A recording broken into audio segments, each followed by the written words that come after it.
The psychotropic drug movement against black boys is the 21st century form of COINTELPRO. The same COINTELPRO that J. Edgar Hoover headed in the 60s, or going from the 20s to the 60s, because he started with the Honorable Marcus Messiah Garvey and didn't stop until he exterminated the Panther movement. But nonetheless, the drug movement comes out of that. It is a movement of social control to prevent the rise of another black messiah. In fact, back in the 1980s, there was a movement called the Federal Anti-Violence Initiative. If you remember, back in the 80s, there was a lot of attention being given to the allegation that black males had a gene that predisposed us to be violent. In other words, we wasn't violent because of racism. We wasn't violent because of miseducation. We weren't violent because of economic castration. We weren't violent because our fathers was being locked up and killed and taken from us. We was violent because we was born with a gene that made us this way. So because of the outcry from the black community, that movement went underground. It came back as attention deficit hyperactivity disorder. It came back as conduct disorder. It came back as oppositional defiant disorder. It came back as disruptive behavior disorder. Partly pushed by the federal government, partly pushed by the American Psychiatric and Psychological Association, and partly pushed by the drug companies. One thing we have to understand about these so-called disruptive behavior disorders, they are all social creations.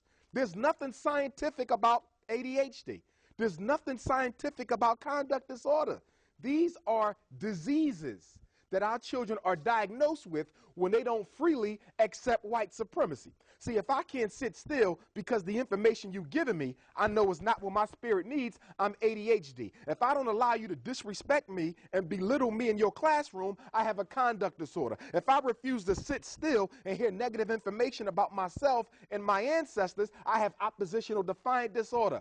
These disorders are the outgrowth of a defunct educational system. And the drug companies are making $40 billion a year off of doping black boys with drugs that kill their brain cells, mess with heart function, mess with their kidneys, mess with their liver, and, Brother Dawa, most of these drugs also affect the development of healthy semen in the boy's testicles. So if you're giving a black boy Ritalin or Adderall or Cyclert or Prozac or Depakote or Paxil or any of the other ones from age of 3 or age of 5 to the age of 21, when he's ready to get married and have children, many of them won't be able to have children because the drug erodes their ability to father a child. It all goes back to eugenics. In fact, Ritalin, according to the Drug Enforcement Agency of America, is a Schedule II drug.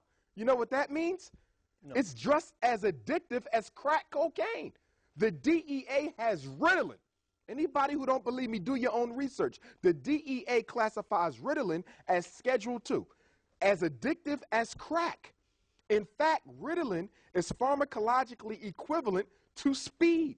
The illegal drugs speed and Ritalin have the same chemical structure. Some drugs are legal, some drugs are illegal, but they're all being used to decimate the community. Damn. Two things. Number one, we already have light skin supremacy in the black community. Light skin supremacy is the rule of order for blacks. In other words, white supremacy, which is the parent of light skin supremacy, dictates that those who are of lighter hue must rule those who are of darker hue. That doesn't mean that if you're light skinned, you're a light skin supremacist. It just means that many of our light skinned brothers and sisters, not most or all, but many, do believe in light skin supremacy. And if you ascribe to light skin supremacy, you also believe in white supremacy, because that is where the foundational ideology comes from. So if I'm a light skin supremacist and I believe myself to be better than a brother who's darker, I must also, by default, believe that the white man is better than me. But along with light skin supremacy, there is a homosexual supremacy that's coming into the black community now. In fact, over the next 10 or 20 years, most black men in public office, most black men who are instructors on the collegiate level, most black men of influence and so-called power will be homosexual. The sister said it best, that the white man does not fear an effeminate black man. Hold on. Say that again. Yes, indeed. You're going to see the rule of homosexual supremacy in the black community. In other words, any black man of substance over the next 10 to 20 years must by necessity be a homosexual. If he's not, he will not be allowed to ascend within the power structure. Damn. Because the white man does not fear effeminate or homosexual black men.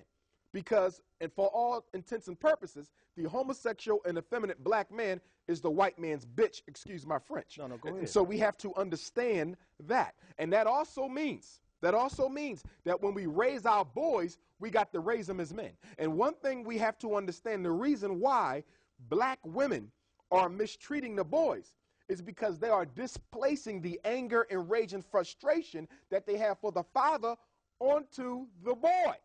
And so what happens is he becomes, okay, the object of ridicule. She doesn't even know she's doing it unconsciously. But when she looks at him, all she sees is the father who did her wrong. And unfortunately, by mistreating her son, guess what? She keeps the cycle. It perpetuates. Because now he begins to scorn black women by the way his mother treated him. Right. So the cycle continues. See, the problem with the black community is that we continue the same failing cycles. Every time a new African baby is born, we have a chance to rewrite history. Every time a baby comes out. The problem is we don't raise the baby no differently than we was raised. So if I'm on drugs, now my son on drugs, my grandson on drugs. I'm a homosexual, my son's a homosexual, my great-grandson's a homosexual. Because it takes a lot of willpower and spiritual inclination to change what was done to us. And one of the reasons why black people continue to suffer the same sickness that we've been suffering since the end of slavery is because we are so interested in changing our environment, but we refuse to change ourselves. Every black man and woman has within them a small white man and a small white woman inside of you. We all have it by virtue of the conditioning. And in order for us to become African again, we have to exercise the demon of the enemy. Until we take the white man out of us, we'll never be free. You can take you out of slavery, but if you don't take the slave out of your consciousness, you will always be one. And that's why no matter how often we fight, no matter how often we struggle, we end up with the same milieu. Because although we're fighting the outside, nobody's killing the white man inside. Damn. One thing we got to understand about white supremacy, the power comes from making it look like their rule is the natural order of things. Let me say that again. The strength of white supremacy is that they're able to make everybody believe that it is nature's order for them to rule. And as a result of that, they have convinced black people that it is natural for us not to rule. The reason why we have such a difficult time getting educated, finding jobs, holding jobs, is because we're trying to be successful in a system that is designed for your failure. You can't get water out of a rock, and you're not going to get black success out of white supremacy. Now, the contradiction in all of this is the fact that black people annually gross over $850 billion a year. We're the 10th richest group on the face of the earth. We don't own anything but the cash. We're the 10th richest group on the face of the earth. We are the richest black group on the globe. There is no group of blacks, black people in America, although we are only 40 million strong, gross more cash than any independent black nation on the face of the earth.